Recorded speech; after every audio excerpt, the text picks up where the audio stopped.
Breaking news that's shaking the world. Trump's direct threat to strike Moscow. Not just empty words, a concrete proposal that sent shockwaves through global intelligence communities. But here's what everyone's missing. The timing isn't random.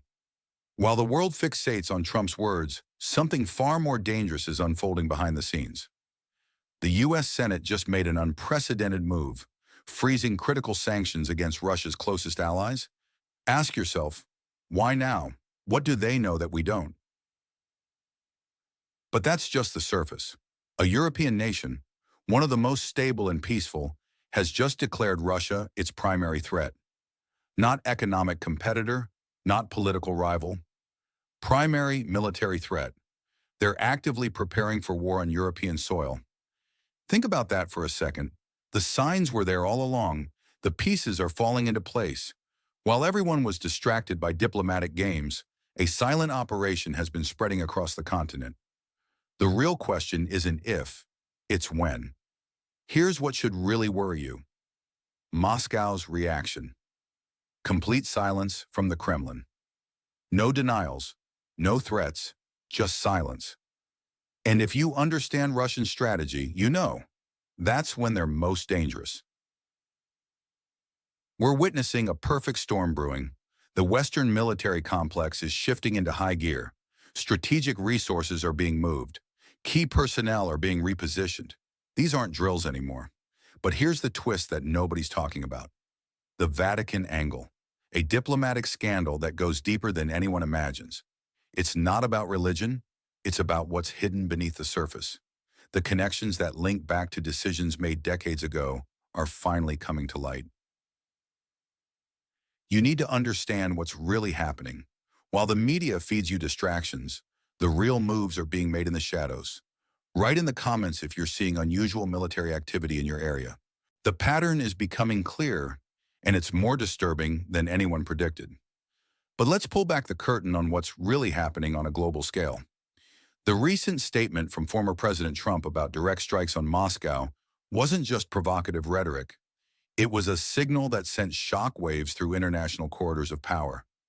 The reaction in European capitals was immediate and telling. Military commands went into overdrive. Defense budgets were hastily revised, and emergency protocols were quietly activated. What mainstream media won't tell you is how this fits into a broader pattern. We're witnessing a fundamental shift in the global order. The U.S. Senate's sudden pause on crucial sanctions wasn't a coincidence. It was a calculated move in a much larger game. Think about it. While public attention is focused on obvious flashpoints, the real maneuvering is happening behind closed doors. European nations aren't just making statements, they're actively repositioning themselves. One major European power recently declared Russia its primary security threat. But here's what they're not telling you. This declaration came after a series of classified intelligence briefings that haven't been made public. Former President Medvedev's response wasn't just diplomatic posturing. It was a clear message to those who understand the language of power politics. Russian diplomats aren't seeking clarity. They're sending warnings through diplomatic channels that never make the headlines. The stakes are higher than most realize. We're not just talking about regional tensions anymore. This is about the complete restructuring of global power dynamics. Markets are already responding. Watch the gold prices, watch the currency movements. Smart money knows what's coming. But here's where it gets really interesting and potentially dangerous. An unexpected player has just made a move that could completely reshape this entire situation. And what they're planning next? Tensions have reached a critical point as revelations from the Financial Times expose a startling suggestion from former U.S. President Donald Trump. In discussions with the leader of the former Soviet Republic, Trump proposed strikes against Moscow or St. Petersburg, contingent on the delivery of long-range missiles to the disputed territory between Russia and the West. While official transfer of such weaponry remains unconfirmed, the mere discussion signals a dramatic shift in strategic thinking. Trump's patience appears exhausted, potentially marking the most extreme escalation since hostilities began. Should Washington give the green light, the politically turbulent area would gain unprecedented capability to strike at Russia's heartland.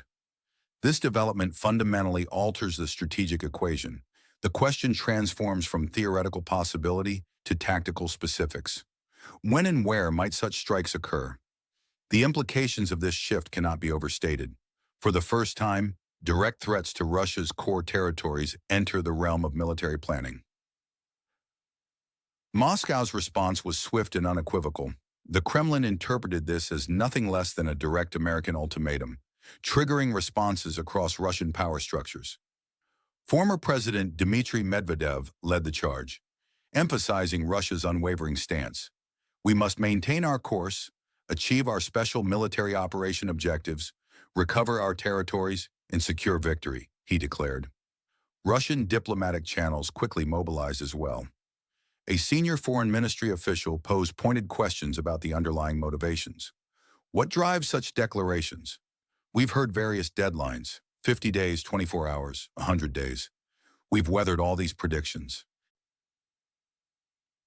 This marked escalation in rhetoric and potential capabilities suggests a dangerous new phase in the conflict. The very consideration of strikes against Russia's major cities represents an unprecedented level of confrontation, raising stakes to new heights. What do you think about this dangerous escalation? Share your thoughts on where this situation might lead. Maybe together we can understand what comes next. The motivation behind Washington's actions reveals a complex web of pressures and strategic calculations. President Biden faces unprecedented pressure from EU bureaucrats and NATO leadership, who are pushing America to fulfill endless demands for modern weaponry deliveries to the former Soviet Republic.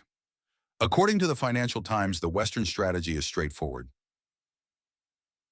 Inflict maximum pain on Russia to force negotiations. Political analyst Igor Chelenko highlights a critical point about the evolving nature of this conflict. Attacks from the neighboring state are now reaching targets deep within Russian territory, sometimes striking military installations over 1,000 kilometers away.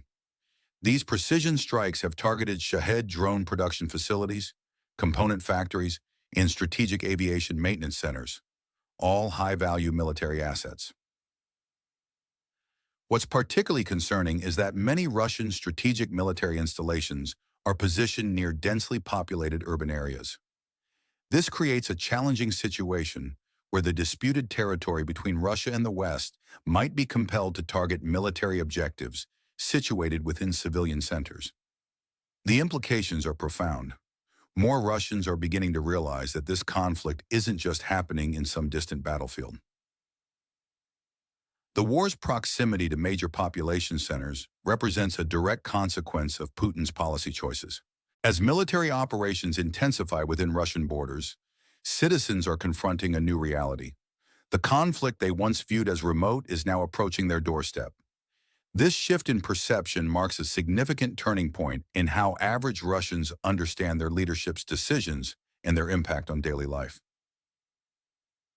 What do you think about the current situation? Leave your thoughts in the comments. I'm particularly interested in how you see this affecting Russian public opinion in the coming months. The tensions between global powers continue to escalate as Washington takes calculated risks while Brussels scrambles to prevent further deterioration.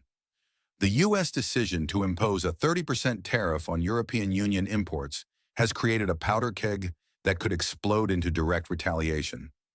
From the summit of Zugspitze, Germany's highest peak, came a powerful message. The German chancellor's words echoed across Europe. We're ready to respond, but for now, we choose dialogue.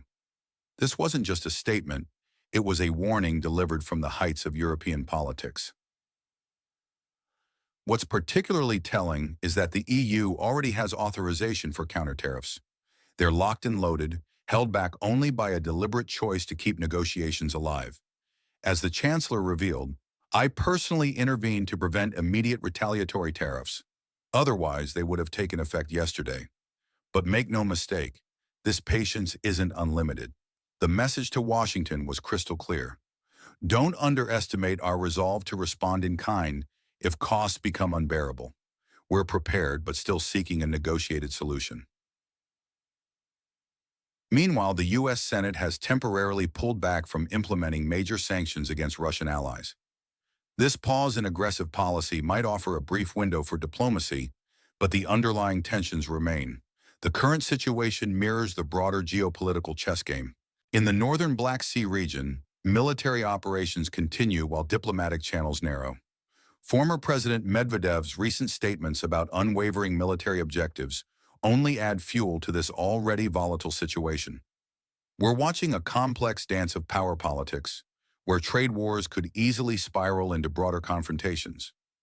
The EU's measured response today might be the last call for compromise before the crisis deepens and engulfs half the planet in economic turbulence. What do you think about the current situation? Leave your answer in the comments. The political landscape in Washington has taken an unexpected turn regarding economic pressure on Russia. Instead of the anticipated sanctions package targeting Moscow's key trading partners, we're witnessing remarkable restraint and strategic silence. The game changer. A single statement from Senate Majority Leader John Tooney announcing the White House's decision to take the lead while Congress steps back. All signs point to the president preparing for unilateral action. His advisors have made it clear, if he determines it serves the pressure campaign and advances negotiations on the bill, he'll act decisively, and Congress stands ready to support such moves. Donald Trump has significantly escalated his rhetoric, threatening secondary tariffs of up to 100% against any nation maintaining trade relations with Russia. But that's not all. An even more aggressive proposal sits on Congress's desk, pushing potential tariffs up to a staggering 500%. However, this legislative initiative now hangs in limbo. Senators Lindsey Graham and Richard Blumenthal, who authored the now-frozen proposal, have publicly backed Trump's ultimatum. Their message is crystal clear. These aren't empty threats, but real economic consequences for those feeding Putin's war machine. The international community continues to process Trump's bold decision regarding military aid to the disputed territory between Russia and the West, with funding sourced from allied nations. This move transcends mere agreement. It's a direct message to the Kremlin, possibly the final diplomatic card before a major shift in strategy. The world watches as these developments unfold, wondering whether this calculated pause signals preparation for more decisive action. Moscow's response remains measured but wary, conscious that the next move could fundamentally alter the geopolitical chessboard. What do you think about the current event? Leave your answer in the comments. Here's the geopolitical landscape unfolding before us, and it's more serious than many realize. According to U.S. NATO Ambassador Matthew Whitaker's recent Fox News interview, Russian forces are experiencing substantial losses, approximately 1,000 soldiers daily. Over 18 months of operations in the conflict zone, they've secured merely 1% of new territory. The West's strategy is becoming clearer. This latest package of measures aims to disrupt the conflict's momentum, pushing Putin toward negotiations.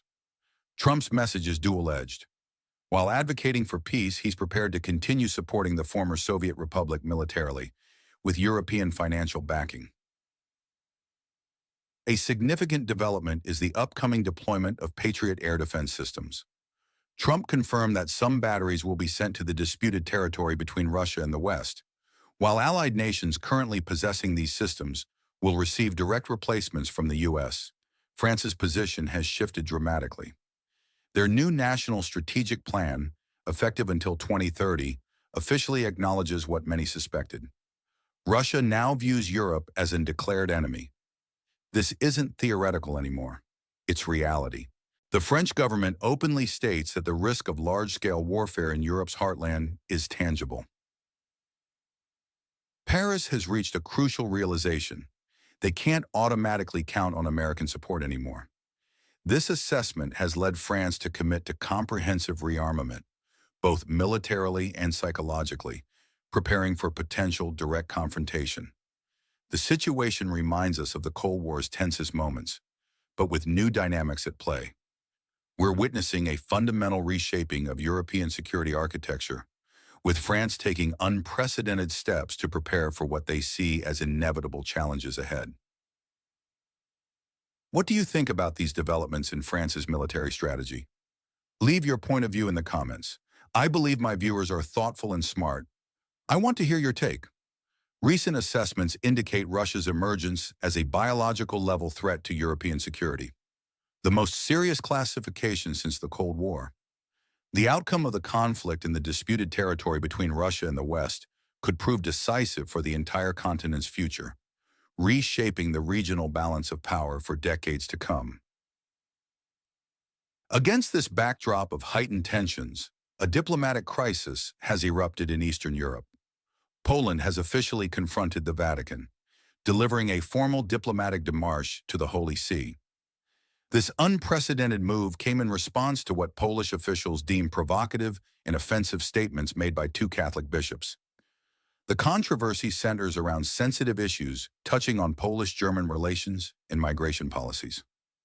The Polish government's response was unequivocal, stating, "We categorically reject statements containing offensive and unacceptable terms that violate fundamental principles of human dignity and Polish state sovereignty." The inflammatory comments came from Bishops Antoni de Huge and Wisław Mering. Bishop de Huge expressed support for border patrols organized by an opposition movement focused on frontier defense. Bishop Mering went further, making explosive claims about Polish subordination to Germany. He controversially declared that a German will never be a brother to a Pole and referred to the Polish government as political gangsters. This diplomatic tension highlights the complex web of relationships in Eastern Europe as nations grapple with multiple challenges: securing borders, maintaining sovereignty, and addressing the Russian threat. The situation reflects growing strain on traditional alliances and institutions at a time when unity is crucial for facing common threats. As these events unfold, their implications reach far beyond bilateral relations between Poland and the Vatican. They underscore the deepening fissures within European unity precisely when cohesion is most needed to address pressing security challenges. What do you think about the current situation between Poland and the Vatican?